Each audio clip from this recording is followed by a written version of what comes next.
The first day I was in school in the university, I began the university at the University of California at Berkeley. And the very first day, I was standing online registering for a class, and I heard somebody ahead of me who was an older student say Proust. And I thought, oh my God, it's pronounced Proust. I thought it was Proust. And because I had already started to read Proust, but I never met anyone who read Proust. And of course, I hadn't learned French. And in English, OU is usually ow. So in my mind, in my head, I thought it was Proust. But I had never said the name, because I didn't know anyone who read, just me. I was reading all the obvious classics. There was a series of books then. It still exists, but it's not quite the same, called the Modern Library. And it was all the European classics. It was Cervantes and Dante and Homer and Dickens and Flaubert and Stendhal and Dostoevsky and Chekhov. It was yes, sure, why not? It was freedom. It was like escape. It was magic carpet. You know, to know that there was this big world out there that was full of all these other experiences and these ideals and these adventures. And then also cinema. I love the movies. And also movies gave me always an idea of what is possible. I think the most important thing is to keep your sense of what is possible. That more is possible than people are telling you. But it's very hard to do. It's really, really is hard to do. I read everything. I read everything. I'm interested in everything. I read. Reading is my television. If I want to relax, I read. I don't, you know how some people say they relax and watch television. I don't watch television because it's too slow. It's about it being slow. You know, if I read, I can read faster, or I can quit, or I can say no, I don't get anything out of television. But I go to the movies a lot. I read a lot. I read art history. I read a lot about politics now. A lot of history and art history. I read fiction. Lately, in Spanish, I've been reading Roberto Bolaño, who's just beginning to be translated now in French and English, and unfortunately, very sadly, as you know, just died. I read Javier Cercas's novel, which I really liked a lot. There's a German writer who also sadly died very recently named Sebald, S-E-B-A-L-D, which I really loved. These are writers I particularly like.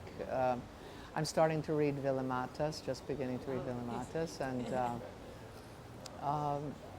I believe in world literature. I'm not so interested in American literature as such. I mean, of course I read American literature, but I don't have a particular prejudice in favor of literature in English, and in some ways it's more stimulating for me to read foreign literature.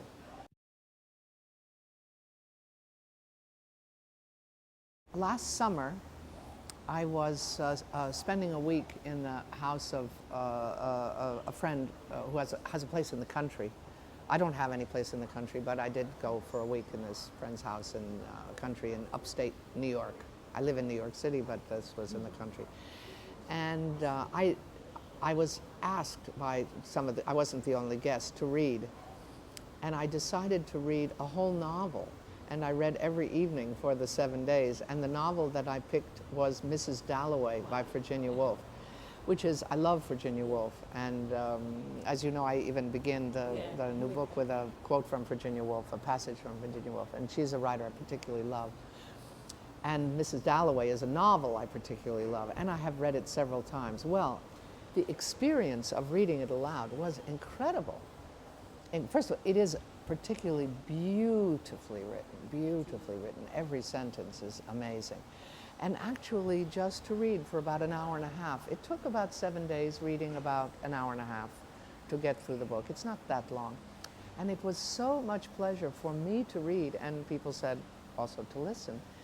So the most wonderful reading is reading aloud. Not just reading poetry, but reading really great fiction. When my son was young, when he was still a child, I used to read to him. And I remember reading some of the English classics to him. I read Jane Austen's Pride and Prejudice to him aloud. And I was very surprised he liked it. You know, I thought maybe a 13-year-old American boy, even if he is my son, still, it's another time, wouldn't find Jane Austen so wonderful. He thought it was great.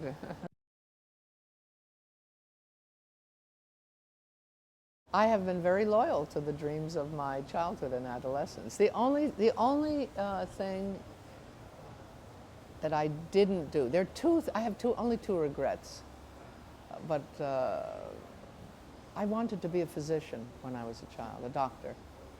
And then at a certain point I thought, but I also want to be a writer. And then at a certain point I thought, well, both of these occupations are so total and so demanding, I really have to choose. And so I chose to be a writer. And sometimes I regret that I didn't go to medical school and become a doctor. And the other regret is I wish I'd had more than one child, because it's so much fun having a child. So I'm sorry I only did it once. But apart from that, I think I've had exactly the life I wanted to have. That is to say, being a writer is a wonderful place from which to pay attention to the world. I want to pay attention to reality. I'm not so interested in myself. I mean, I'm an instrument to be in contact with as much reality as I can be. And being a writer is a wonderful platform or position from which you can pay attention to a very large amount of reality. That's how I conceive it. And so that is what I wanted to do. And I wanted to do it according to certain standards, which involved never doing anything for money.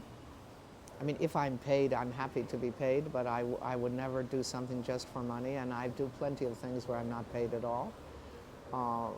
You know, I think maybe that's the thing I'm most proud of, that I'm completely loyal to the ideas that I had when I was 13 or 14 of the life that I wanted to lead. I think the problem with most writers, to tell you the truth, is that they don't have much experience after a certain age. You know, they have the usual experiences of growing up and, you know, studying and having ambitions and starting their professional life and getting married or being anyway in some important personal relationship. And then they just sit at home and write. I tell you, I don't write all the time. I don't. I travel a lot because I want to understand the lives of people that are not me or anything like me. And I don't mean that I do it in order to write about it. I do it as a human being because I think it's terrible just to live with your own privilege. I don't like being comfortable all the time. I'm not interested in being comfortable. I think it's very important to be uncomfortable a lot of the time. Comfort isolates. And the vector of most people's lives, the trajectory of most people, is to try to get more and more comfortable and secure. A free life is one in which you are willing to be uncomfortable some of the time and insecure some of the time. I think that's basic.